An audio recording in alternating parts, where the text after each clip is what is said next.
evening, ladies and gentlemen, and welcome to the Granada Forum. It's great to see all you here this evening. Tonight we have a real pleasure in having Bob Fletcher. I first saw Bob Fletcher on television, the Phil Donahue show back in 1993. Phil was having a group of militia people, and he had them there to, it was obvious, to take them down and make them look ridiculous. And Bob was sitting over on the left side of the stage there. He was dressed up in a business suit. There was only, I think, one individual that was dressed in fatigues.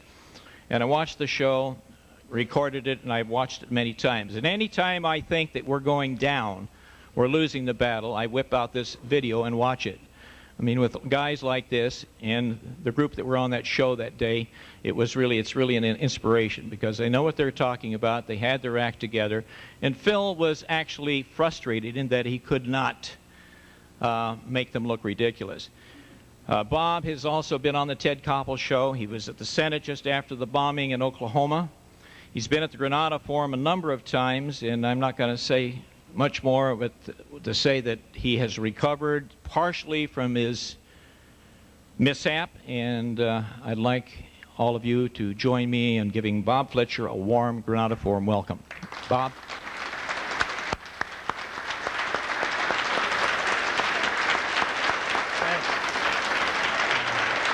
Thank you very much. Thank you. Flattery will get you a discount over it.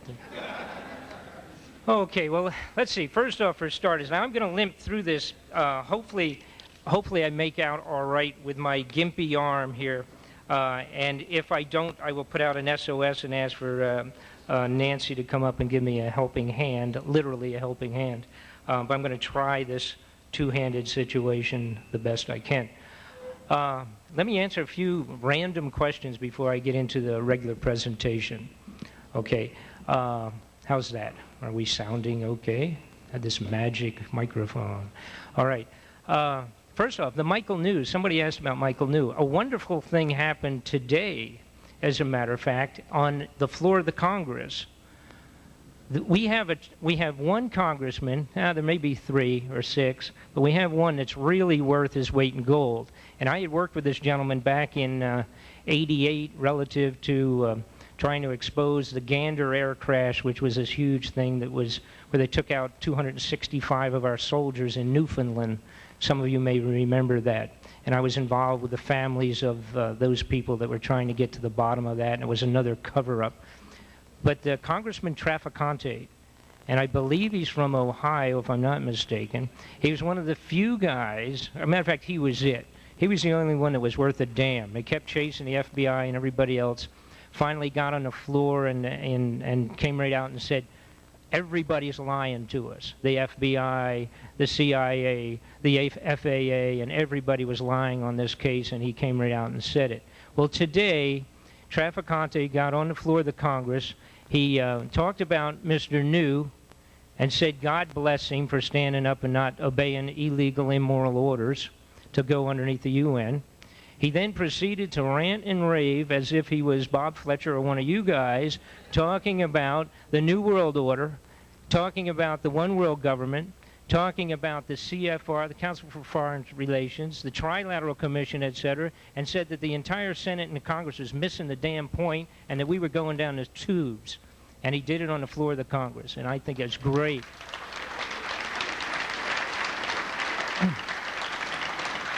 So the Mr. New, the young military man that had the guts to stand up and tell them where they could put the United Nations, is got some good backing. And Congressman Trafficante, if you want to do something, make a call. And there is an 800 number, you know, for the Senate and the Congress. I don't have it handy. It's on my videotape, but I don't have it off the top of my head. But it's a freebie, and you can call in. And just what you do is call in on that 800 number, ask for Trafficante. Won't cost you a penny. And then when you get, oh, well, whatever. I'm probably saying, my wife was Italian. My grandfather said Trafficante. You know, it is Trafficante. I guess that's what it is. I apologize to the congressman. But call in, and it's a freebie. Call in, find out that 800 number. Maybe somebody has it here. and just call and just ask to speak to his office, and you get in there, just give him a thumbs up, you know, because I don't think we get enough of that to the few guys that are worth a darn. Yes, sir.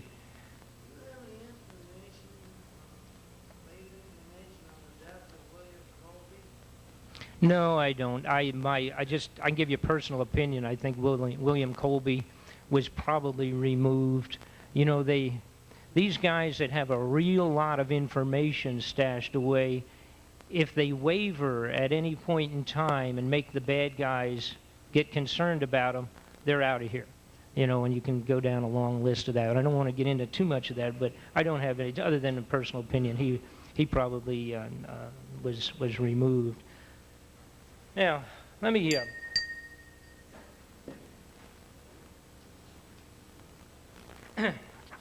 answer a handful of questions on a personal direction here for a few people.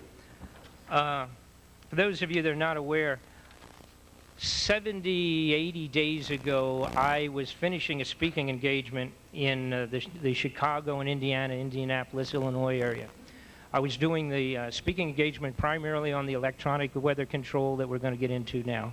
And also, I had expanded it because I had gotten enough logical, realistic information, which included everything enough for myself, relative to a handful of the laser and microwave weapons. And I had expanded my presentation to cover that. And for the first time, it brought, you know, actual documentation, who, what, when, and where relative to that, which includes, by the way, the Panama invasion, actual witnesses that I have on videotape talking about some of the special operations guys that melted human beings with lasers in Panama. And the microwave weapons, the combinations of things that, for example, they can hit you well enough in the brain with a microwave to an extent where the reference to a guy that was interviewed that worked on building this equipment, he said they can totally scramble your brain. And when he was asked, do you mean like losing your memory, you know, and becoming totally disoriented, he said, no, what I'm talking about is that if they cut your head open, they can pour your brains out like maple syrup. That's what he was talking about. Well, I came back. I was home only a few short days, had completed the video that we have on the weather control.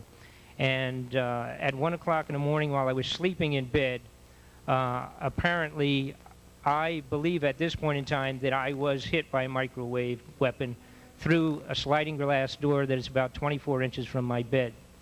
What it did, number one, was totally exploded my left arm, shoulder, and my shoulder ball and joint completely inside my arm. That's a separate unit they have that can, in fact, blow up your kidneys, blow up your intestines, blow your heart up, or blow bones apart. This is a separate, specific microwave weapon.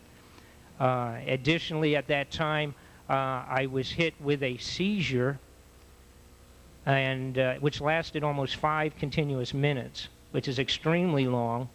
I've never had a seizure. I had complete brain scan and all the electrical tests. As soon as I got to the hospital, they stabilized me. The following day, I insisted that they give me every test possible to find out if, in fact, there was a neurological reason for myself to have it. The bottom line was they came up completely negative, and they said, no, there's absolutely no reason that you should have had this. Then they asked me how in the world I injured my shoulder. And I went to the Veterans Hospital to have the surgery done. The quote, and these folks didn't know me down there. They didn't know who I was. The quote of the head surgeon of a 6-man team that worked on my shoulder was that it looked like a bomb had gone off inside of my shoulder. They worked for several hours picking fragments of a completely total, just a totally fragmented shoulder. And this is the insert that's in my arm at this point. You can see that this outline I've done here to show you, because the arm didn't show up very well on this. This is like 3rd generation off of an X-ray. This is the insert, and this goes all the way down inside the center of the bone of my arm from my shoulder down to my elbow. I've lost about 50% of the use of my arm so far. I'm trying to regenerate that. We're not sure. the nerves have been rather terribly destroyed. So I can use the lower part, but I don't have any of this movement. I'm telling you this mostly just, I had like 25, 30 of you asking about it, so I just give you an update on that. I'm positive that I was hit by one of the weapons that I was talking about, unless we believe in that coincidence that they like to tell us. There's 2 other people that have been hit with this. Another fellow with the Tesla Society, a good friend of mine named Steve Ellsworth, who I had supplied me with a tremendous amount of information on the weather control. Steve was also struck approximately the same time. He was put into a situation of almost total memory loss, et cetera, et cetera. He is coming back now. He has difficulty speaking, but he was also struck down in, like in the middle of the night. And there was another gentleman I'm trying to track down in Florida who has been out, a forerunner on the Gulf War information, trying to let people know about that relative to some of the infectious business went on in the Gulf War. He also was struck, my understanding is he was struck approximately the same time about 60, 70 days ago. So again, unless we believe in coincidence, my feeling is that that's exactly what took place. I'm going to ask us to dim the lights, but give me 1 second before you do that. I want to show you an interesting little piece as I get into this.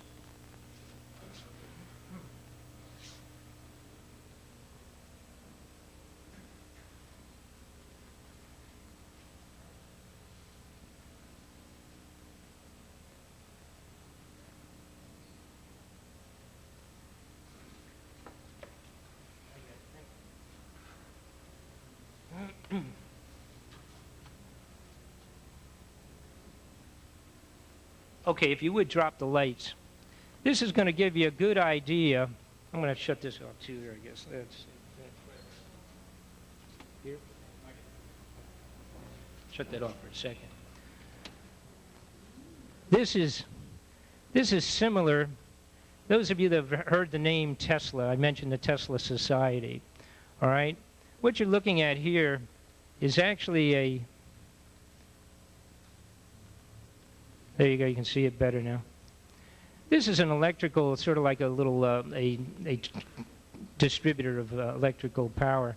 But what this is actually, what you're seeing inside the globe is gas that's actually being activated or agitated or irritated by electrical impulse. This is really not electricity that you see here. It's the gas itself being aggravated or irritated by the electrical impulses.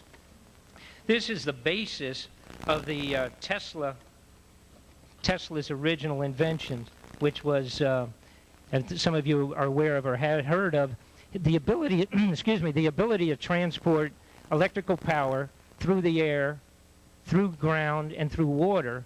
And the reality is, he had, in back 75 years ago, this brilliant scientist had come up with millions and millions of brilliant electrical concepts, if you will. He has more patents than you could even count, and this was 75 to 100 years ago. And this power that you see here, the idea of free electricity, actually means that you could illuminate and run your home electricity, et cetera, with no wires whatsoever. Now, if you'll notice here, it likes my fingers.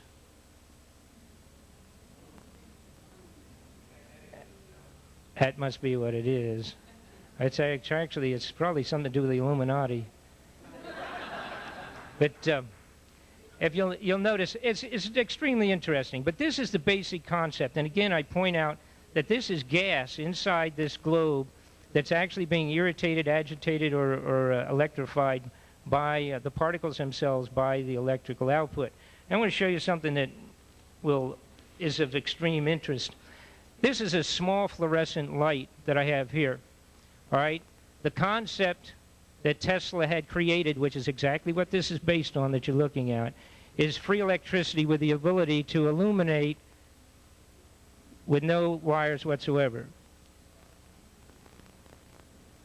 This is a concept that they are utilizing, spinning off from some of his original inventions, that they're using in an awful lot of outrageous things against us.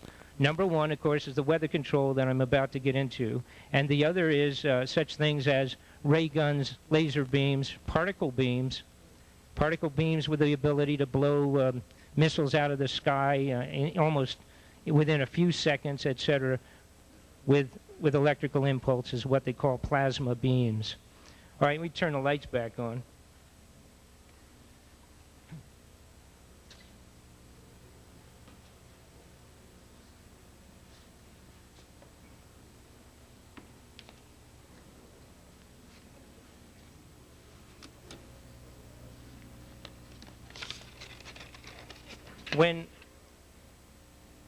When we spoke, the handful of us spoke before the United States Senate, which was a year ago, June, Senator Cole had, which he hit me from left field, because we went in and of course we knew the name of the game, and that was for them to ridicule all of us that were members of the militia, the Patriots, etc., try to make fools out of us. I know their intention at the very beginning was to try to get in some of the guys in the militia and or the Patriot movement that would bite the heads off of live rats in front of them or something like that, you know. And of course their thing also was that we were racist, bunch of angry white men out. We hate the government, and we hate blacks, and we hate Jews, and we hate everybody.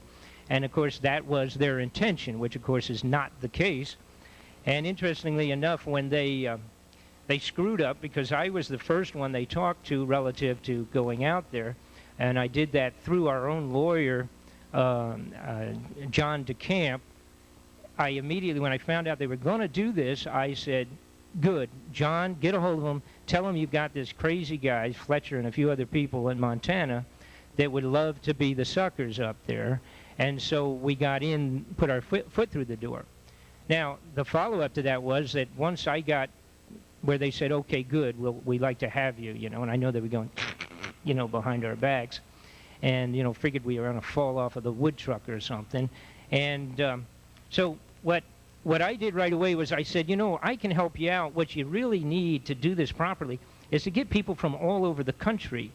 You know, let's get people from the East Coast and the middle of the country, et cetera, because that's going to be the right way to do it. And, of course, they're going, I know behind my back they're saying, boy, this jerk is really, we're going to do a number on him. So what we did was I told them, I said, there's a guy, for example, named J.J. Johnson, who's a leader, a big leader of the entire Ohio militia. I mean, these guys are ready to shoot people, you know. And so he said, oh, great, yeah. I remember it was a lady, and she said, yeah, all right, yeah, you can give me his name. I know she's going like that. So I got a hold of, I said, okay, and I got a hold of J.J., and I said, good, you're on board. And then I got a hold of two other folks, including Norm Olson, who is a real militant-oriented character. But nonetheless, he has the IQ equal to about 4 senators and congressmen put together, see? And even though he's a little bit extreme and radical on one side, he's, you know, he could slam dunk all 4 of them with one hand. He's pretty sharp. So we were set when we went up there. Now, I won't go into that whole thing. It was really wonderful. This is, of course, J.J. Those of you that don't know, J.J. is a 6'2" Negro that pretty much destroyed their whole thing relative to calling us racist. That took 50% of their bullets out of their guns. Matter of fact, they found out about it just before we get up there. And they called me back, and they talked. The lady was asking all stupid questions. You know, it's one of those telephones conversations where you know she's not getting to the point yet. You know, it's like a whole bunch of miscellaneous junk. And then finally she got to the point. She said, Mr. Fletcher, Mr. Johnson, we understand, is a Negro. And I said, yes, that's true. I said, now, if you don't want him to come up because he's black, I said, let me know, and I'm sure I can get him to back out. Well, of course, you know, and I heard this boom, I heard this noise there, and I think it was her backside slamming shut. Excuse me, ladies, I'm a little crude. Anyhow, they decided, no, they said that'd be all right. But then they were, like I say, the wind was already out of their sails. But while I was there, all right, Senator Cole says to me, he had his ammunition that his, you know, they had their crew, you know, their staff working for about 3 months or 2 months, getting every piece of garbage they could possibly put together on any of us, you know. And of course, unfortunately, there really was not a lot. But they did a number. Senator Cole, he says, Mr. Fletcher, he says, would you explain something to me? He said, you said to the United Press International a few months ago that there was weather control tampering techniques that was going to be used by the New World Order to take over the country and starve the people. Would you please explain what you meant by that? Now, this is really left field for me because I was not expecting this. I mean, my head was, I had 15 things I figured they were going to hit us with, and this was really a random thing that I had talked about to somebody. But fortunately, I had enough of it off the top of my head, so I did respond to him, and all of that's on my videotape. But what had brought that up was that for a couple of years, actually probably all the way going to 92 possibly, when I had a radio show and was still doing the same thing I'm doing now and also had my own show, I was getting random bits of information from different people about the possibility of weather control. Now, I'm like everybody else. You know, when you get talking about like electronic weather control, first off, I'm not an electrical wizard, that's one thing. But, you know, that's kind of like, you know, it's something I really put up on the back shelf. You know, until I can get some real good documentation, I'm not going to go running around telling people that they're pushing buttons and creating rainstorms. And lo and behold, I was going through, I'm sorry, I have to put this up. I was going through a United Nations, this book right here, which is one of their own little pamphlets. And I'm going through it, and what it has in there is a whole little list of miscellaneous conventions and agreements that they had made, international agreements that they had made over the last 20 or 30 years, bragging about all these wonderful things. You know, this convention where we can take your kids away from you and stuff like that. You know, they really think is neat. And I came upon one of them that blew me away, because this, unto itself, as a matter of fact, this was, and I don't know if you can see that or not. Well, y'all turn your head around the other way. You know, this is 1977. The essence of this, I don't know if you can read it well. The essence of this was a convention, a complete convention in 77 of every nation state involved with the United Nations, and basically it said, now that we can control the weather, create earthquakes, create tidal waves and storms, we must agree internationally to not use it as a weapon of war. This is a United Nations booklet, pamphlet printed out. Actually, a guy doesn't even need much more than that, as far as I was pretty well convinced.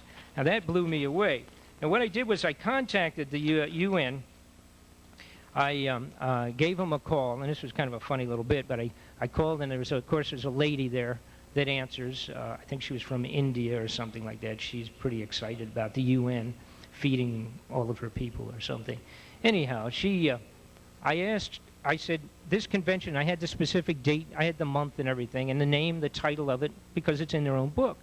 And I said, I'd like to have, I told I was working on a report for a congressman at that time, which I was, but had nothing to do with this. And I was, by the way, still at the militia Montana. I was up in Montana on their telephone. And I said, I'd like to have all the information on this. She said, okay, fine. And she says, just a moment. And she goes into her computer.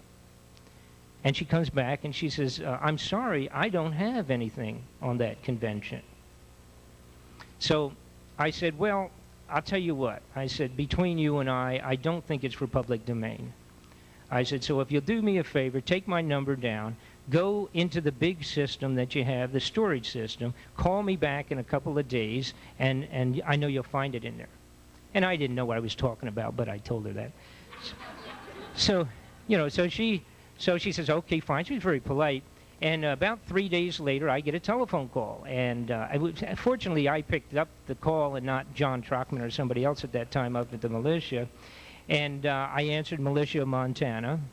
And there was a slight pause on the other end. So I knew maybe that wasn't the right answering dialogue. Anyhow, she said, I'm looking for Mr. Fletcher. And I said, oh, well, this is Bob. I said, this is Bob Fletcher. And she said, this is the United Nations. She's trying to figure out the militia Montana. And right away, I knew what her problem was. And I said, oh, yeah, right, great. I'm glad you were able to catch me here. I'm doing some special work right now in Montana. I said, what do you have for me? And she said, well, I did locate all the information on that convention. And I said, great. I said, because we're going to need it back there with the congressional office. But I said, just send it on to me up here in Montana, because I'm still going to be here for a while. And anyhow, so I slid past that one, and she mailed it to me. This was the little envelope she sent it to me in. And she asked me, the militia of Montana, United Nations, whatever. God bless them, right? Okay. And she asked me, she said, now, I said, I need the general text so I know really what was in this thing. And then she said, would you like to have the legal department send certification? The militia of Montana is getting the United Nations to certify. So, and I knew basically what she was talking about, but I said, I'm going to play this all the way up. So I said, oh, absolutely. I said, we need the certification. So she sent me, this was the cover, the basic little front thing on it that sent to myself, and then talks about the convention itself. Now, additionally, and maybe I didn't bring it, I thought I had it, but I don't, she sent certification separately from the legal department to myself at the militia of Montana in both French and English. So I let John Trockman handle the French one, and that took a long time. All right. Then a friend of mine calls me and says, Bob, yeah, you know, this is a matter of fact, a friend in Washington, because I had said that I had gotten a hold of this outrageous thing, that they did a whole convention because, and it says right in there, now that we can create earthquakes and generate storms at will, that we have to guarantee that we're not going to use it as a weapon. That's all part of the text of the UN documents. So then a friend of mine says, well, you know, back in 77, which, by the way, see, this is the same year of the convention. 77 is when they did the UN convention. A friend of mine said, well, you know, they did a whole thing on the Congress with that, a whole thing in the Senate and the Congress. And after they got going into it, the back end of it, the real good stuff, ended up sort of being behind closed doors for obvious reasons. And but they sent me this, which also was all the documentation relative to weather modification by the United States government. Sorry about that, Senator Cole. Matter of fact, I told Senator Cole when he tried to sabotage me there on the floor, I said that if he would get with Senator Claiborne Pell, that Senator Claiborne Pell could explain to him the fact that we have used it for years and that we do have it. Now, down here, this is a story that was run a long time ago. I think it's over here. Yeah. Right here. All right? Right there. It says, we need a treaty. This was done about 77 also, I'm assuming prior to the treaty that I'm talking about with the UN. He says, now that we can create earthquakes, tidal waves, and create and control the weather, we need to get a treaty so that we don't have them using it for a weapon of war. Over here, he talks about that we did successfully use it in Vietnam, flooding with rains. We did use it successfully to bog them down on the Ho Chi Minh Trail. Well, how about that, sports fans? All right, so this was just getting me started. This was enough for myself to really kind of get turned on. And then a few other people, I put the word out. The best thing that has happened to me in the last 10 years since I've been chasing these bums is that I've gotten some wonderful people all over the world that still have their foot in the door someplace at an intelligence level or something. You know, so that if there's some specific thing I hear about, I can usually find out, even in 2 days, that this is either complete baloney or yes, there's something there, and then we can chase it. I had somebody that's in that position send me this little paperwork. If you read this up at the top, and I have a blow-up of it so you can read it better than that, but the basic, that is, matter of fact, I'll put the blow-up here so you can read it better. This is unbelievable, guys. Here's these jerks in the Senate and the Congress trying to tell me that I'm goofy. This is a regular report form the United States government they fill out before they're going to screw with the weather. You have to fill that out. You know, I mean, if you're going to make a storm in Los Angeles, you got to at least do the paperwork. Of course, it's a government program, right? What the heck are we talking about, sports fans? You know. There you go. It's a regular thing. At that time, it was under the geological people or something. It's now probably under the United States Air Force because they are the ones that now have it as a full-time program. This is great. This guy came forward in 1982.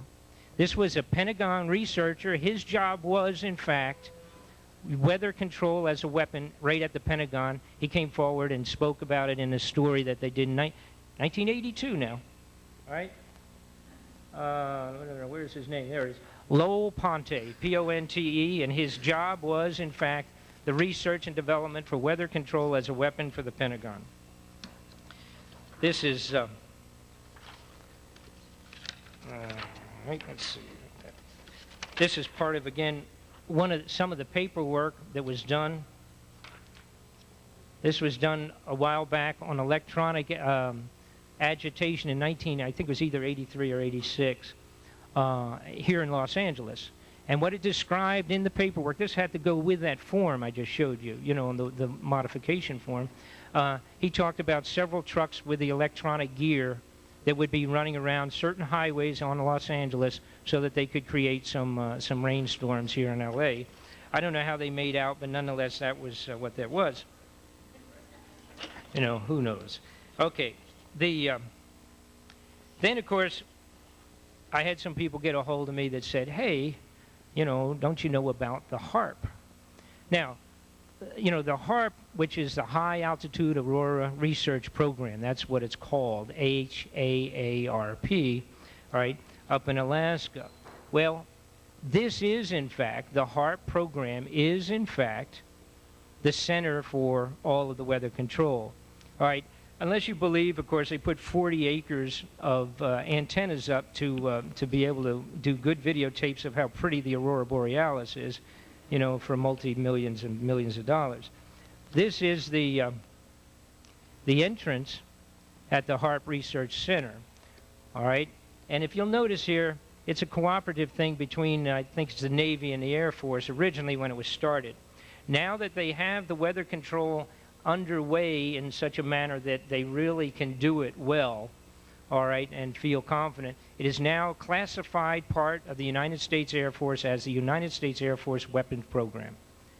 All right, so, and of course, we know an awful lot about it, but it is physically now a classified operation as weapons for the United States Air Force. Now, the Russians, well, let me not even get into Russians yet. This is a little more, give you a little more insight here, and this is not terribly good, but sometimes these things don't come out as well as you'd like. I do have some better ones, but these are a couple gentlemen, and in the back are some of the antennas, which I do have better pictures of. But this was part of what was run. And they have, of course, public information on this, and they tell you that, you know, they spent, you know, $2.5 billion so they can get a good idea of what colors the aurora is going to be next week, and which makes sense for me. So this is one of the antennas up at the HAARP location. These are huge transmitting devices. And again, this is based on the old Tesla information. This is some more of them. By the way, there are 40 acres of these at a single location. Tesla's information, Tesla had created, like I said, that I showed you that little experiment earlier. Tesla was in a million directions with his energy. I mean, this guy, I don't even know where he came from. I mean, he was so far ahead. He was like 300 years ahead of all the scientists 75, 100 years ago. But Tesla, for example, one thing was, he said that we could, in fact, with the low frequency, this ELF, low frequency transmissions, he said back in 1887 that he could probably crack the Earth in half with the generator that he had with a low frequency. All right, and the basics of this thing is that the ELF can be brought up at such a low frequency that it would actually go to the center of the Earth and then ring it like a bell. Just strike it and ring it like a bell, and you could actually target it. And if you came from 2 or 3 directions with the same frequency simultaneously, that he could blow the Earth up and actually crack the Earth. That is the concept that they're utilizing on the earthquakes. All right, it's the use of the low frequency, the ELF, right? Now, all of this, and then beyond that, of course, it's a high frequency. It's a different type of generation. These are some more of the antennas up there. A different generation completely that they utilize for altering and changing the negative and positive charges and heating the atmosphere and the ionosphere.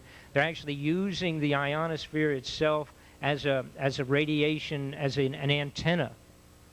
Space itself as an antenna to directionally move what they're doing. And what happens in terms of the weather is by zeroing in to a given point from a couple of directions, they can actually stop off, for example, and interrupt what has been discovered to be entire rivers of vapors about 2.5 miles above the Earth.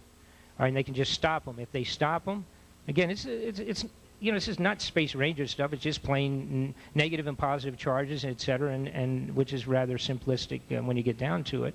Being able to do it, having the equipment and the ability to magnify, amplify, and then generate it. Now that's a different story, but otherwise the basics is rather simple.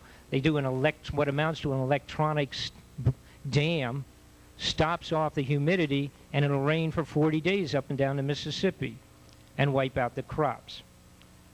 I made the statement a year ago before the Senate. I said that they will, in fact, use it to destroy the crops in the United States of America and put us into a situation where we are not going to be able to feed the people. That was a year ago. Today, we have no crops. Zero for all intents and purposes. There's no storage left in their storage area. That's been reduced to nothing.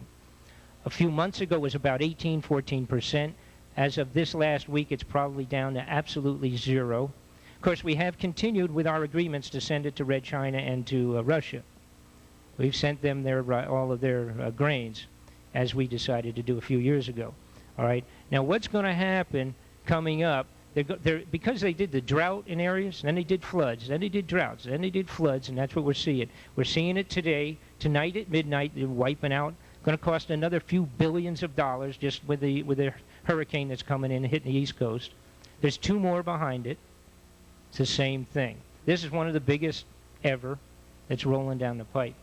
But what they discovered a little while back, as a matter of fact, it was discovered and made public, although the people that are running this operation were aware of it before this was made public. It was made public by some people out of like MIT, so it's very uptown information. And that is that they've discovered 2.5 miles above the Earth entire rivers of humidity so dense that the equivalent volume of water running past any given point is equal to that of the Amazon River. Right? Now, it's still in what I'm going to call the humidity, a vapor or a cloud form, but these run in specific directions around the Earth. All right? And all you have to do is do the appropriate electronic damming with these signals, and it's going to rain, sports fans. And if they can create lows or add to lows by low pressure, which of course is what expands a good tornado or an earthquake, or a hurricane, which we have right now. And that's what they're doing. A couple of friends of mine sent me some more material that just fit into it. All right, this is interesting because this character, let's see, this guy, Harlan Cleveland, all right? Again, we go back to the same time, 20 years ago, 1976. This guy was a one-worlder from day one. He was involved with Hess and all the rest. He was just a communist bad guy. Interestingly, he was at a high level of about 3 presidential seatings. He actually advised 3 different presidents in different capacities, all right? So he's always been able to be at a high level. He made a statement, an entire presentation before the Senate, on the floor of the Senate, talking about the one world government back in 1976. And he said, made a list, and he said, these are the things that we will accomplish. And if you look at number 6, I believe it is on there, it says control of weather at human demand. All right? So back again, this is 1 year before the United Nations decided they had to do their convention and all of that, 76. You want to look up a real slug, look up Harlan Cleveland, and it's one of your, not your favorite personalities. I had a friend get a hold of me and said, Bob, here's the patents on the equipment for altering the weather. And I have the entire patent, as a matter of fact. Some of, I didn't reprint all of it because it gets a little bit unnecessary. But I do have in our information package, I do have a big list, or at least a half of the patents on the weather control. That's it. It's the patents on the equipment, guys. Of course, Senator Cole thought it was rather silly. This is another one. This is wonderful. This fits into it. This is spun off of, again, from Tesla's original inventions originally. This is a wonderful piece of equipment for altering and screwing around with the entire magnetism of the Earth. Okay, they are fooling with this. This functions also part of the weather control concept, but as a weapon and other things, it's rather bizarre because the bottom line here is if you switch and alter the north and south poles because of fooling with this stuff, and that's what this is aimed at. This literally has the potential to do this, all right? If you switch the north and south pole one afternoon, well, you don't think we're in trouble, you know? And one thing that you don't, you know, you say, well, gee, I wonder what would happen. Okay, now they know that has happened in a natural state, or they assume it had happened a few times in the history of the Earth. Once or twice, they're pretty sure that that had taken place by, you know, natural meteor strikes and things of that sort, and it caused an interruption in the magnetism around the Earth. But if they did that as a weapon, screwing around, or God only knows under what basis they might even want to do that, every electrical motor in the world would slam into reverse simultaneously. Ooh, that'd be interesting. Talk about having your car run lousy, right?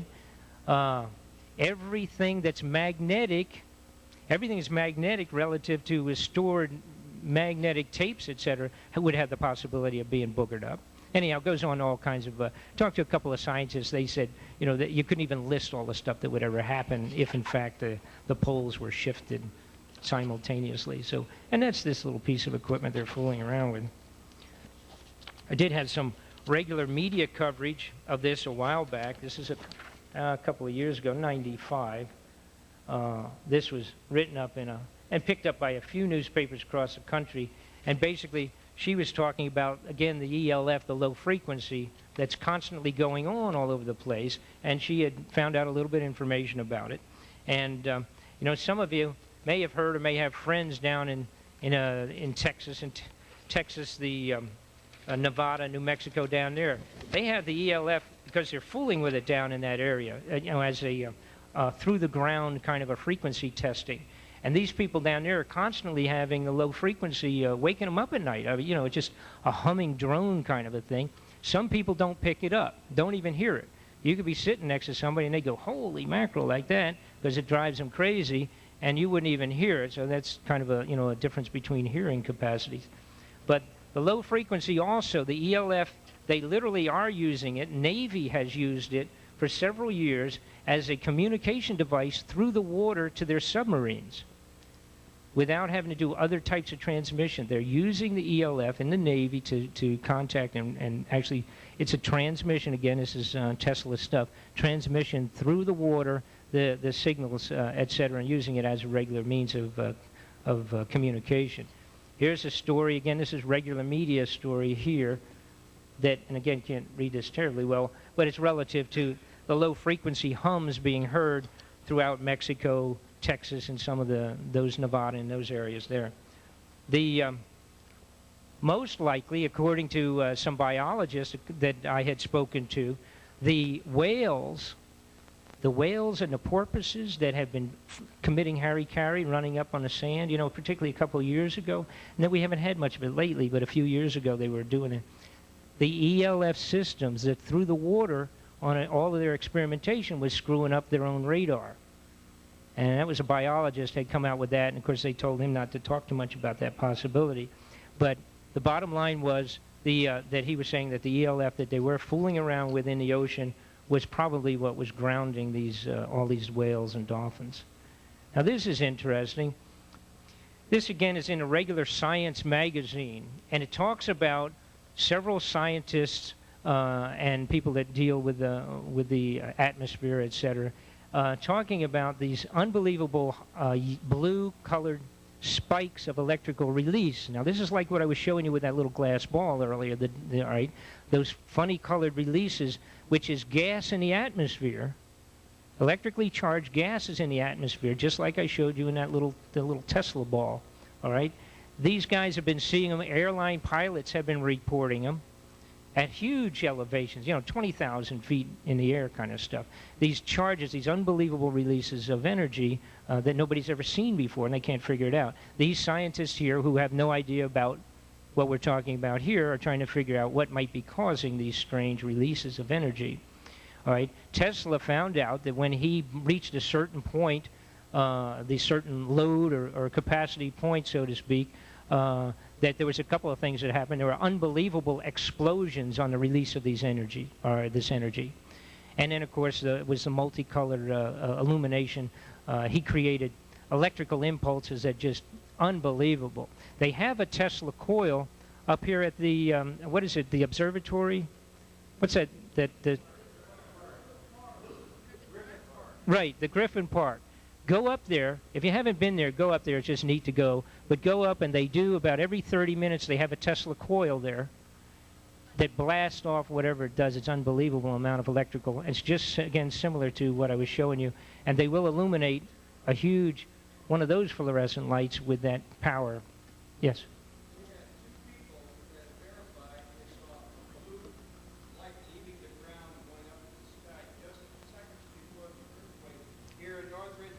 Right. The gate at the dump out here a few miles west of here. And another person was sick to his stomach, standing on his balcony on an apartment, looking out from Pasadena. Right, right. As a matter of fact, it was only a while back, I'm going to say maybe 5 months ago, a few months back, we had a quake. I think it was south of here. It was not a real big thing. I think it was a 4.3 or something like that. And a whole bunch of people called in and said, just before that quake, there was this unbelievable sonic boom. All right, that same sound of the sonic boom. That is the nature of Tesla's power release thing. You get that kind of a sonic boom, that explosive boom, and then also the release of power, the release of the energy. Now, what I have on my videotape is I got from through a source from NASA, shot by, I think, a satellite, as a matter of fact, and it is film footage that shows this release of the energy 60 miles high above the Earth in the atmosphere. And I do have that that's included on my video. I mean, it's just what we're talking about, is huge spike, the release of energy, just what these people here were trying to figure out what the heck it was. And I have good footage of that on my tape. Now, besides realizing that this whole mess started so long ago, way back in the 70s, actually, all right, I was able to dig up by a lot of research and a lot of real good friends that were able to send me a lot of information. This is a chronology, and I don't necessarily have to go through this. Where are we on time? We're all right, huh? Okay. You can read some of these. These are specific events starting all the way back in the 60s that are totally verifiable, that also I have not only on the videotape, but I do have in the information package that we have over there that has all of these documents that I'm showing you. But if you'll notice here, for example,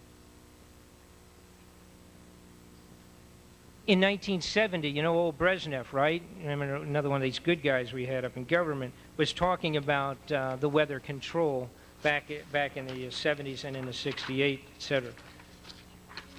Brzezinski, excuse me, right? Right, same guy. Yeah, that's like, what's her name, Tammy Faye. Remember Tammy Faye, the religious lady? Her and her husband got in a little trouble, right? She wears all that makeup. A funny thing happened. One day somebody walked in on her when she didn't have her makeup on, and it was Jimmy Hoffa. Oh, I'm sorry. I don't know. I hope there aren't too many of her fans here. Sorry about that.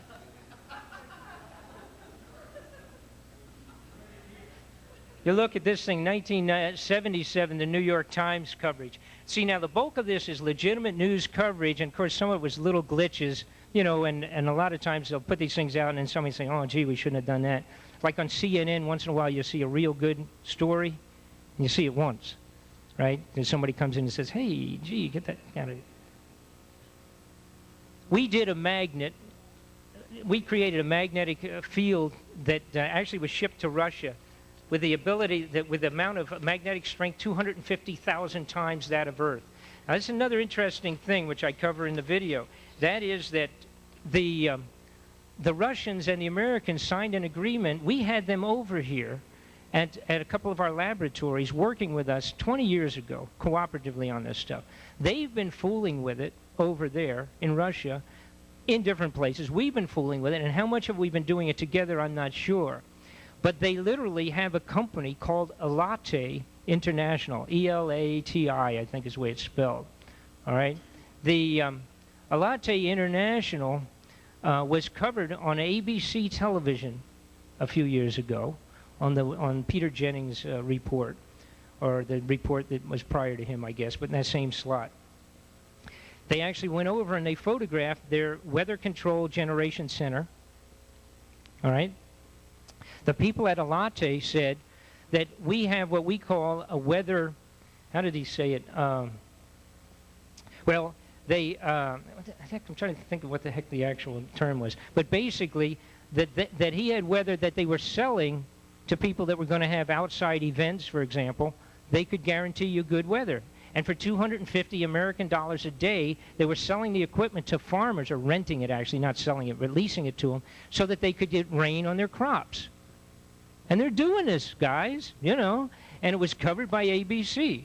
And that's rather localized. It's like a 200 square mile kind of a situation, all right? But as you can read, and I want to let you read these because I'm just not going to do it, but you can buzz through some of these yourself real quickly.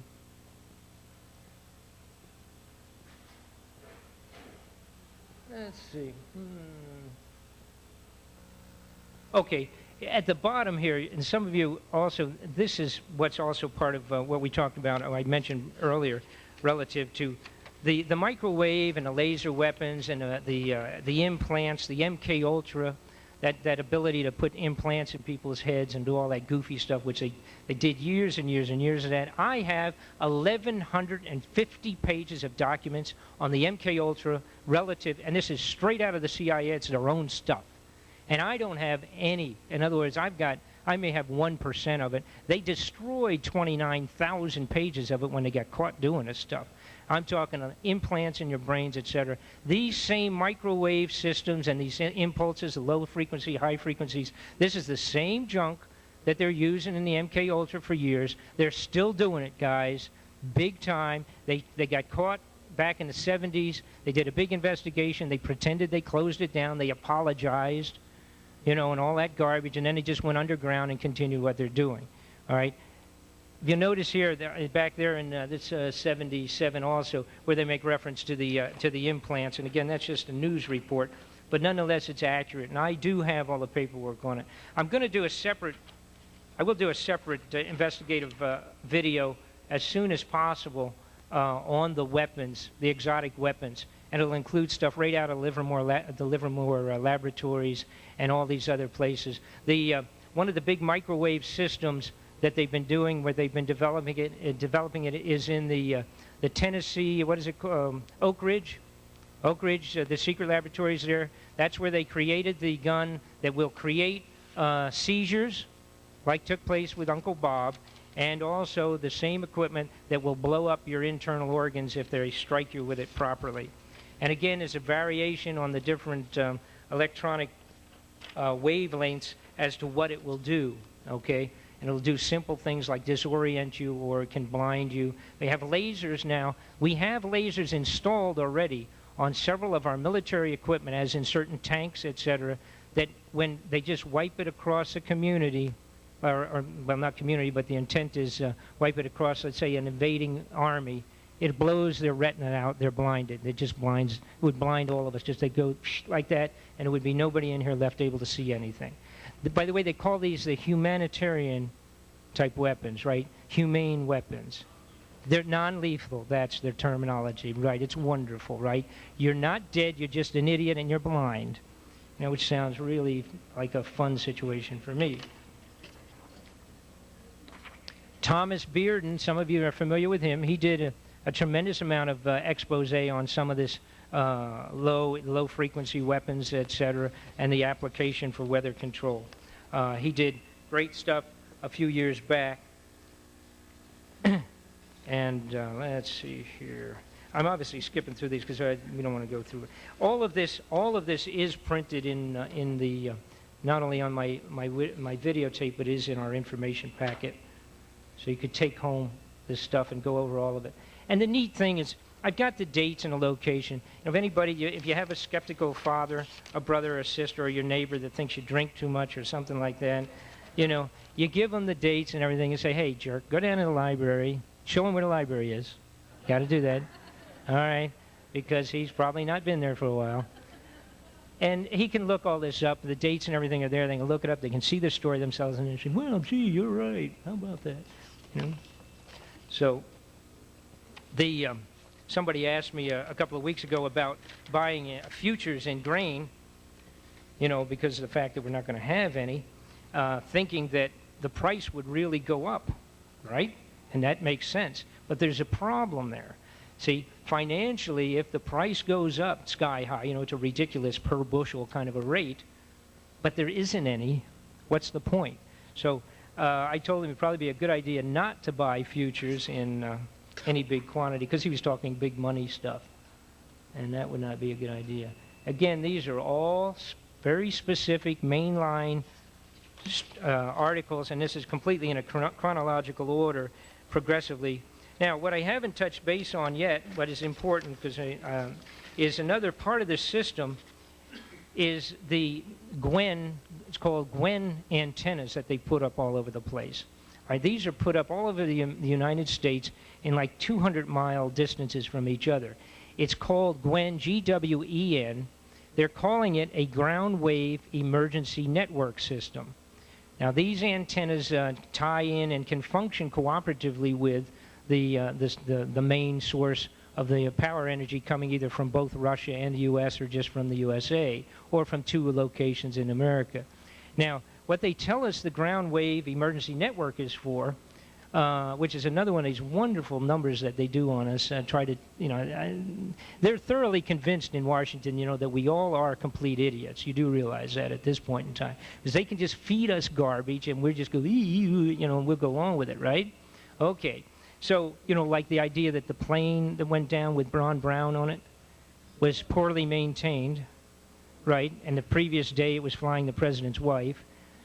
You know, or that the pilot was too much of a hot shot and shouldn't have tried it, even though 14 planes had landed ahead of him. You know, that kind of stuff. But you're supposed to just believe all that anyhow without asking questions. But the Gwen Tower Network, we are being told that this system is set up so that when there's a nuclear attack in the United States, all right, that they will still be able to transmit between and do emergency communication. Now, these are antenna towers that are set up, and they're whatever they are, 70, 80, 70, 100 feet high. Okay. Now, I remember looking at some film of Hiroshima.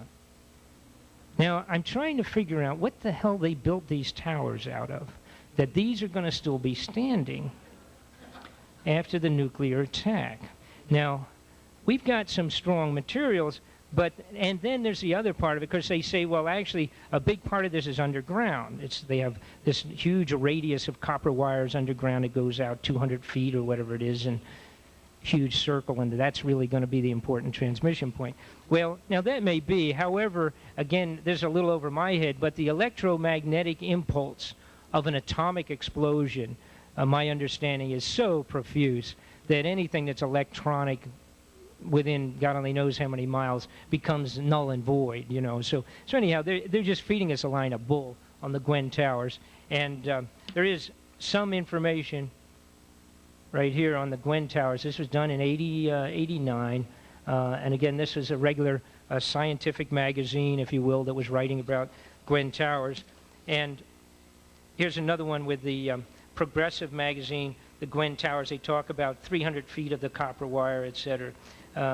And the big deal that in this particular article was that pretty soon they would be able to fine-tune, cooperatively fine-tune the weather control system between our system and the system in Russia, which, by the way, they had labeled, it's been underway for quite a while, the Russian system, which had been labeled the woodpecker system, and it's because of the sound that it makes. Those people that are involved with radio, communication, etc., you know, when you're listening, this particular system, when it's switched on by the Russians to fool with our weather, it does a little thing, it just goes like that, so they ended up calling it the woodpecker system because of the sound that it makes. And the people that are well schooled on this recognize it right away for what it is, and they you know, close the windows because it's going to rain or something.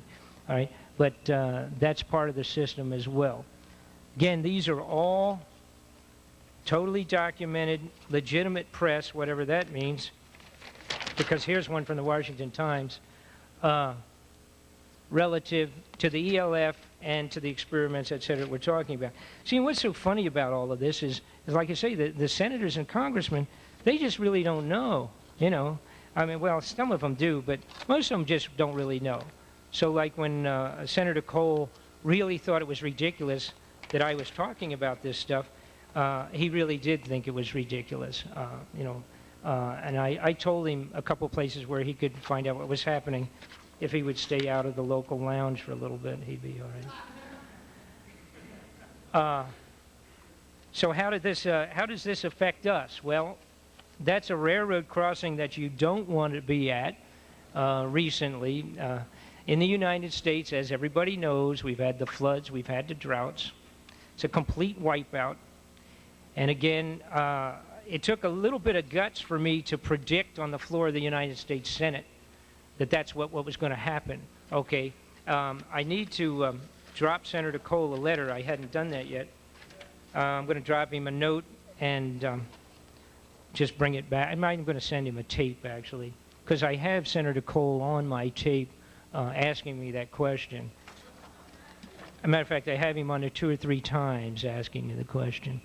And I think if I remember right, both times that I have him on there, I follow it by 5 excerpts of some of the most outrageous flooding we've ever had. You know.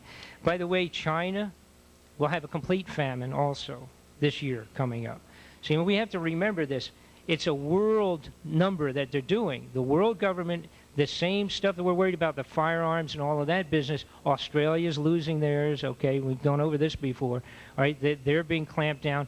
And up in Canada right now, it's almost a United Nations run facility at this point. They've gone that far with it. I mean, you can't inherit a gun up there, et cetera, et cetera. So all the things, including the world weather control, is a worldwide number. Because see what's going to happen here, we're going to have such horrible situation in no food in China. The floods in China, the floods in China, I understand, have put something like, I think it's, I can't remember what it was, 300 million homeless. All right. Of course, they have a lot more people there. Although I checked and they said that was only 2 families. So, shame on you. Anyhow, but nonetheless, the big problem is that they're going to have a famine. We're going to have a famine. Everybody's going to have a famine. And then you see what's going to happen. They're going to say, hey, look, guys, we've got to really get together in this one world thing. It's the only way we can make it through this horrible situation. And they're going to, you can't blame the weather on anybody, can you? All right? Of course not, see? So, and also, I make a point, and you're looking at this thing right here, this guy's house, right? The insurance companies, with the completion of the next 3 storms that are right now, presently, as a matter of fact, as we speak, South and North Carolina areas are being wiped out by the hurricane. All right? The insurance companies, after these next 3 storms, there's going to be so many of them done, finished, just totally wiped out financially. And that's another little part of the program. See, a big part of this thing is financial. Kobe, Japan, Would they be angry if they found out that that was a generated earthquake? Cost them billions of dollars. Shut down industry, shut down their transmission points at the piers, the docks. I have some of that on the video as well. You know, shut them down. Now what happens is somebody else fills the orders. So this is a pretty slick financial number too. It's really a big financial number. All right? This is out of Time magazine a little while back. That's in Omaha, Nebraska. That's a guy's cornfield. It's a done deal. Now, what's also going to happen, I'm going to make another prediction, and I'm not psychic, I don't pretend to do that, but I'm going to make a prediction right now. What's going to happen, there's going to be a late planting. Some of these people that have been unable to do their planting at this point, like these poor guys here that we just saw in Omaha, right? Some of the other ones were wiped out with water. Some of them were done with drought. They're going to end up doing a last-minute late planting of all the beans, the corn, everything, all of our grains, all right? Which is the basics of everything. You know, what do you think they feed the cattle? And everything else, all the livestock's got to have that stuff to feed them. So it affects not just grain items, it affects all of our meat, everything, poultry, and everything else. All right? What's going to happen? They're going to do a late planting in an attempt to salvage whatever's left of a season. Mark my words, we'll have an early frost this year that will wipe out all of that late planting. And if I'm wrong, I'll apologize to you when, let's say, come by October, you'll know about it, all right? Here's what happens. The loss of the crops, as in corn, et cetera, and grain, the prices go up sky high. The cattle, the prices go down, but what happens with the cattle is they're starving out there if you can't feed them. And you can't, see, with this kind of a price relative to corn and grains, and you're a farmer, you can't take a $175 wholesale cow, bull, and that you're going to yield 150, 200 bucks on, and put 300 bucks worth of grain into him. See, that doesn't work. So what they're doing now already, they're slaying the cattle early and taking what they can and getting out of it. You know, you can't be looking at paying these bucks for the feed and into a cow or a bull, you know, any of the livestock at all, whatever it is, and bring any money back out of it. So these guys are getting, these farmers are being, you know, again, taken advantage of, and of course the people that deal in strictly grain, same situation. The United Nations, let's see, this is interesting. 1977, remember I told you around 77 was when they started out fooling with this? Look at the natural disasters. According to the United Nations, they sent me this too. I appreciated that. See this? Right here is 1977, when they started screwing around with weather control in the United States of America and natural disasters. That's what's taking place. And this year, wait till they do the tally from 95 through 96 this year on natural disasters. It'll be unbelievable.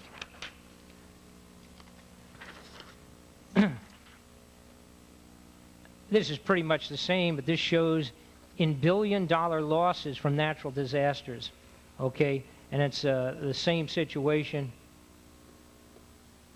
Before 1987, there was hardly anything. You know, I mean, the losses were minimal. And since 87, you can see where they've gone up and up and up and up. And this does not include, you know, this is a couple of years ago, so it doesn't include the last year or so, you know. Okay, well, that's so much for the fun stuff. Now that you're all having fun. Okay, good. Now, I will take questions. I don't know if I have the answers. I'll take questions of any sort at all. I want you to use the microphone back here, or else keep your mouth shut. And, all right, what else, right? And, by the way, I'll answer questions on any other area. If anybody has any strange questions relative to something else, if I can answer it, I will. Go ahead. Yes, sir. The first question, this is the longest heat wave I think we've had in memory. Are they doing anything to cause this? Yeah, it's the same situation. All of it's controlled. Not only can they can control the lows and the highs. The heating, as a matter of fact, which I didn't get into and I also cover in the videotape, they've been heating and melting the ice caps. the quantity of ice caps, both the North and South Pole, that's been melted in the last 5 years or so.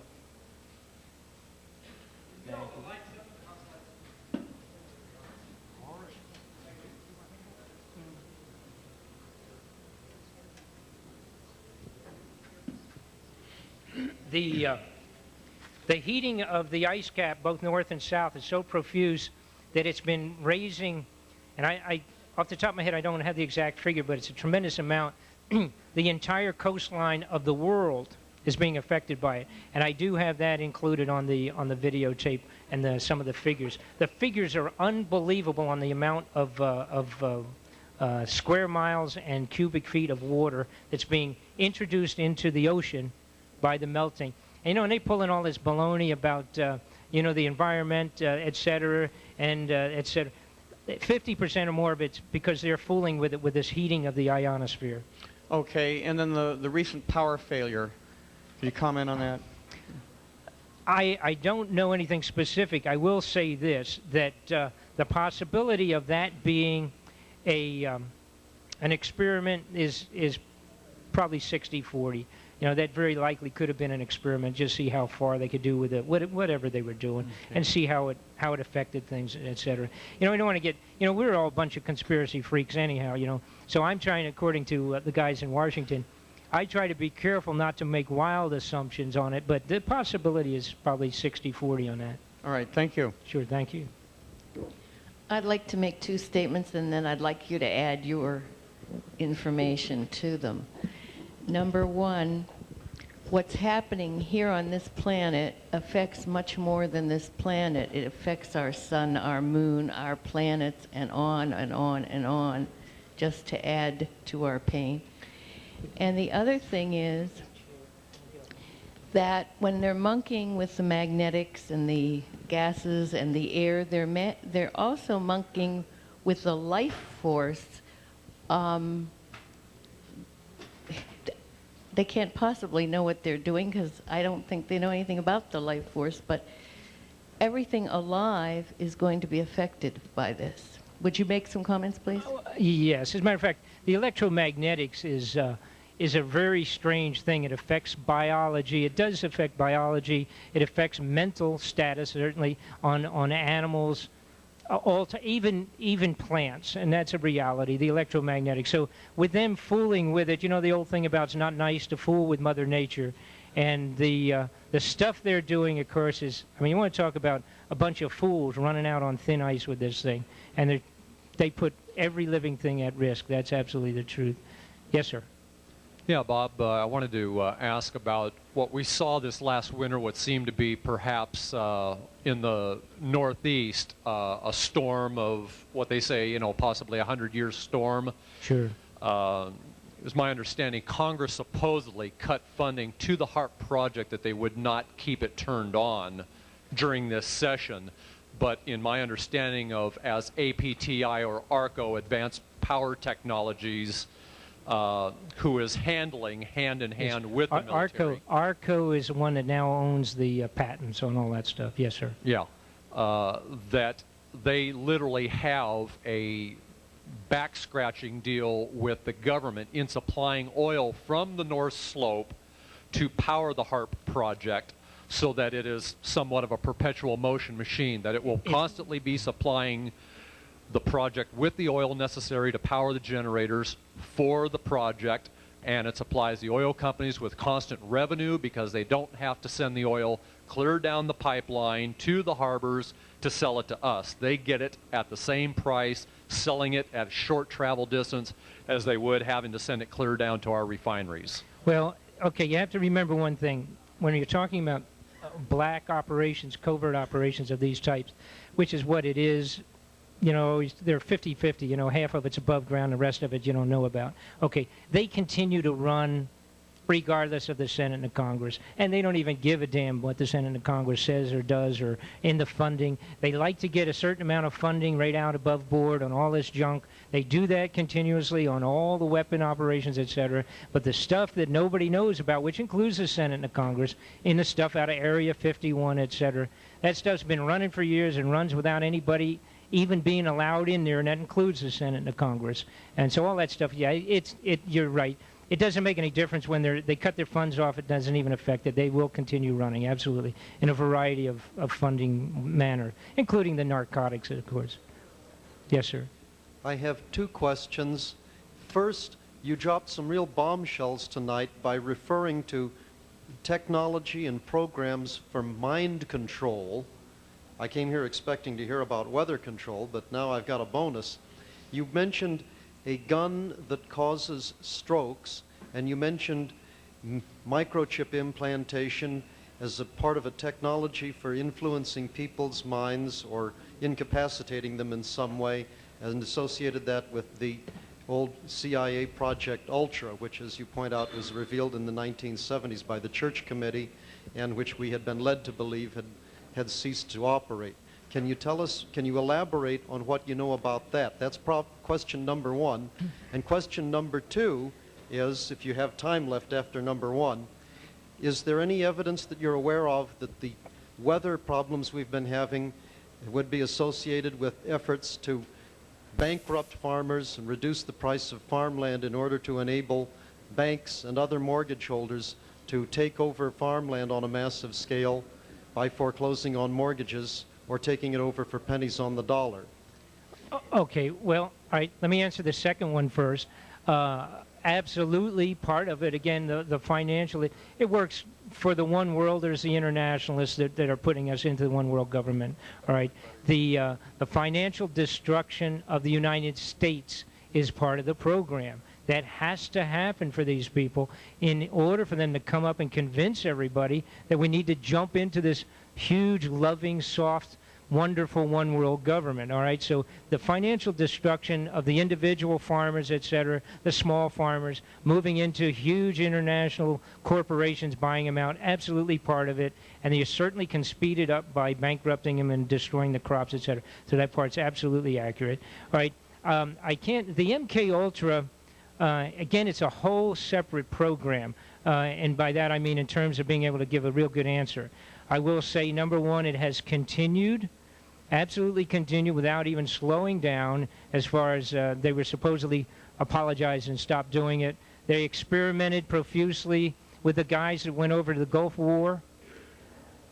Senator J. Rockefeller, believe it or not, did an unbelievable expose on the Gulf War and the guinea pigs of our United States servicemen being used as guinea pigs. He did it in the December of '94. And I have that entire report. It's mind-boggling, where he talks about 400,000 of our soldiers being injected with experimental drugs, etc., before they went over to Gulf War, and that some of the exact problems, the problems that they have come back with, in reality, was in their system by our own country before they went over there. And that includes my son, who's a Marine. I don't know if I told this. I have told some people, but some of you are not aware of it. My son last October, who's a Marine that never went overseas, all right? My son called me up. He said he was desperately ill, and the doctors did not know what was wrong with him.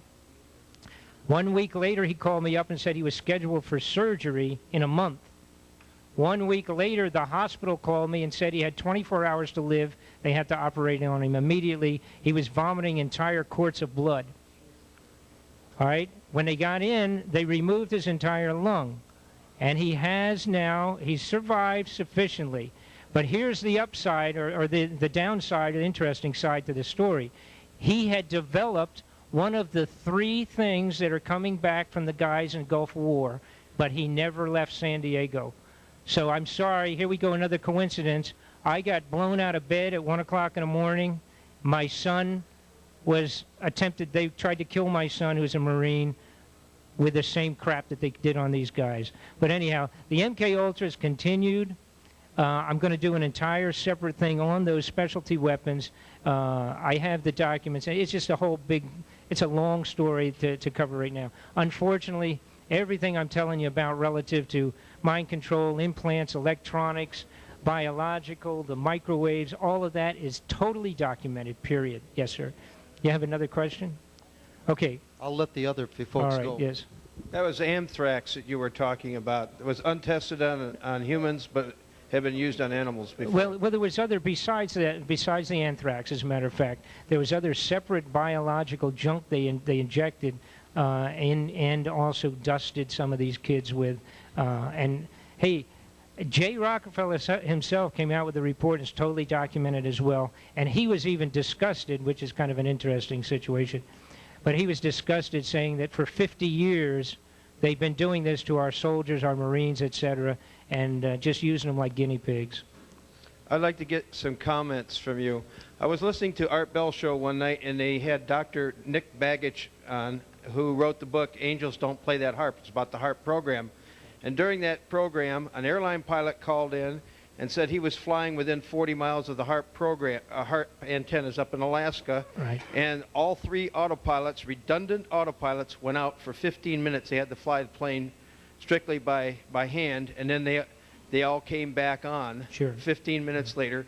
A boat pilot that was out in Washington State off the coast there said that his compass was off about 6 degrees magnetic. Art also told about an airport which they had to change the chart on it because magnetism changed, so it had warped the entire the normal track. A lady called in from Hawaii who said that she heard the hum you were talking about, and it was everywhere on Hawaii, and the temperature went up about 15 degrees that day while this was happening, and they couldn't escape the hum.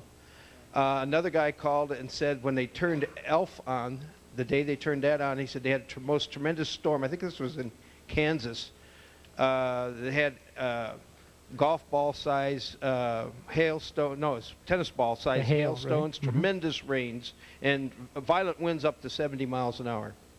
Yeah, as a matter of fact, interestingly enough, coming back from a gun show in Washington State, myself and the Trockmans, while I was still with the Militia Montana about 2 years ago in December, we had done a speaking presentation over there, and while we were there, they had one of these instant snowstorms. And in Seattle, they really don't get that very often because of the the temperature in the air and all that type of stuff. But it was a tremendous snowstorm, and we were joking about it because and it screwed people up. They weren't ready for it, and they were running into each other and all that good stuff. It was actually kind of like a little disaster for Seattle. And we started making our way out. We were halfway home, and it was snowing these huge, 1-inch flakes kind of a thing, and 2 feet of snow in a short period of time. And we saw one of these blue releases of energy. They went from the ground up, is what we were talking about earlier. And it's funny because we always tell everybody, make sure you have cameras with you, and we didn't have one with us. So anyhow, but we physically saw one of those ourselves. Also, the day that they had back east where about 8 states and part of Canada, the power grid went down.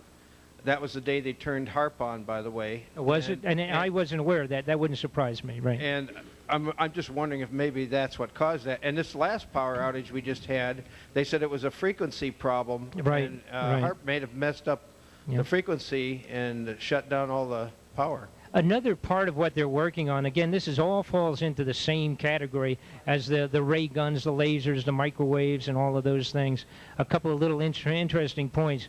One is they have a part of this is where they can transmit a wavelength that could block off the enemies, and of course I don't know who the enemy is at this time, but could block off the enemy's transmission, and on that same wavelength transmit their own information. Now that's pretty neat, whoever has that ability, that's pretty slick. And by the way, there was also a great story that's going to be coming up, I understand, in the next Soldier of Fortune magazine, and it's relative to a gentleman that Anthony Hilder and myself had interviewed, who was a geologist a little while back, out in the Nevada area. He saw a helicopter coming in over the hills, and he saw it go straight down and crash. He was obviously the only person, closest person. He was about 2 miles or whatever it was away. He got over to the chopper and found both the pilot and co-pilot were both dead in the crash. They apparently were burned to death, except their uniforms were fine. Read my lips. Their uniforms were fine, and they had been burnt to death. They obviously had gone into, across the ways of one of these microwaves, put put a piece of hamburger in a paper cup in your microwave and you get the general idea. We're about done. Are we got a few more minutes? We got 5 minutes. Go ahead, sir. Let's keep them short because I go on forever here. Go ahead. Okay, I just returned from New Mexico yesterday, and I had meetings with several big ranchers, and they've had a terrible drought for the last 4 years. They're having a lot of problems. They're selling off their cattle cheap, everything that you just said. And on top of all this, friends of ours, Ted Turner and Jane Fonda right, and Hanoi, have been Jane. buying them up, and they now own 3% of New Mexico. I think that's fair. You know, I mean, the guy's got so much money, you know, right? Well, that doesn't surprise me. Thank you. I appreciate that. That's a little verification. Yes, sir. Quickly, go ahead. Good evening, Bob. Yes. I wanted to comment real quick on MK Ultra. You know, MK Ultra is the alteration of your body physiology as far as chemistry, which alters the sodium potassium generators in the body. That's where our electricity comes from in our bodies, which is phenomenal, which you illustrated when you touched the globe there. Now, what I wanted to mention is that do you, in any of your materials, get into some of the physiological effects as much as such as dulling down the public? I will. I'll tell you what, I'm going to cut you off short, but I'm going to answer you, and only because we're running out of time. I'll let that other gentleman get into. On my next video, which will be the specialty weapons stuff, I will get into that, and I'm going to cover a whole handful of that, the relationship of what it really does. Try to get some real good scientific information along with it, not to get too deep into that, because most of us don't know anything about that anyhow. Go ahead, sir. First of all, I'd like to invite you on September 9th at 9 o'clock at 3037 Roswell at Century Cable. I'm doing a television show with Don Rogers. Anybody else would like to come and be on the audience? And okay, fine. Where is that and when is that? 3037 Roswell, September 9th at 9 o'clock. That's in Century Cable. That's in Eagle Rock. In Eagle Rock. In Eagle Rock. Mm-hmm. Okay, well, good. I appreciate that. And anybody wants to go down there and be part of that audience, that might be fun. Don Rogers is a good guy. Yeah, and one question. I understand that I heard you on Art Bell. You said you got hit by some weapon system? Yeah, I'm assuming at this time that I was hit with a microwave. My shoulder was exploded inside my arm with no external bruises at 1 o'clock in the morning while I was asleep. So unless I had some violent bed bugs or something, I have no idea what else it would have been. That is what happened, yes, sir. Yes, my arm was totally exploded. By the way, the people at the Veterans Hospital, the surgeon said that was probably the worst shoulder they'd ever repaired. 2 minutes left. Okay. Last night on Art Bell, he talked about that there's going to be some earthquakes between now and the 11th of September, and he said central Northern California and like San Jose area inland. And I was wondering if you'd like to comment on that. I know nothing about it. I didn't do it. Okay. Right. No. Because the government would charge me with that. Okay. I don't know anything about it. I really don't. On the basis of that, I'll make plans to be someplace else. I don't know about you. Okay. Sure. Yes, sir. Hey, Bob. Nice This will probably be the last. Does anybody else have a real important question? Yes. Raise your hand. If you don't, good. Okay, go ahead. I was at a Patriot meeting at Scotty's. Some of the people know in Hermosa Beach, and there was a psychic that was working for the LAPD that predicted the Northridge quake. He was one day off. This gentleman drew concentric circles from ELF warfare antennas in BB, Nevada, where there was like a 5.4, and then one in Northern California, and the circles intersected on the epicenter of Northridge. So right. I want to know if you've heard anything about that. Well, I had heard that, and whatever, that kind of fits in. And yeah, the generation of these things, it typically is probably from 3 different directions or 4 different directions, and then intersecting points, et cetera, et cetera. It's a little over most of our heads, I think, in terms of the reality of what happens. But the ELF basically, you know, if you take a bass fiddle at the very lowest key and drag the bow across a bass fiddle, that low frequency will start moving your wine glasses off the table. Basically, that's what we're talking about, except moving the plates. The same effect. I'm about done. How do we get my tape? There's 2 ways you can get it. You can whip out 20 or 25 bucks right now and go over and get it over there at the table. For $25, you get the hour-and-a-half video and the package of information. If you want just the tape, it's 20 bucks by itself. And if you want just a package of information, we do ask for a $10 donation. It's 75 pages of documents and info, and we have them right over there. I think we have some left. Otherwise, pick up a card if you want to. I got a little order form. If you want to ruin a friend's holiday, you can give it to him for Christmas. You know. So, otherwise, thank you very much, guys. Give him a warm welcome. Bob Fletcher. Thank you, Bob.